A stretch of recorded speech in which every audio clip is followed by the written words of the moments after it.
Trump's trade war began with bold promises, but tariffs skyrocketed to 145% on imports.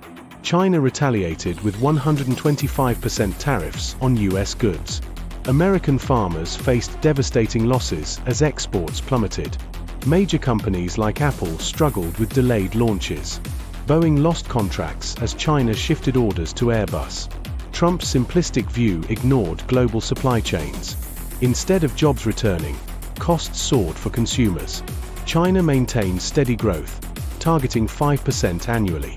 The trade war left a legacy of confusion and distrust. What will be the lasting impact of this misdeal?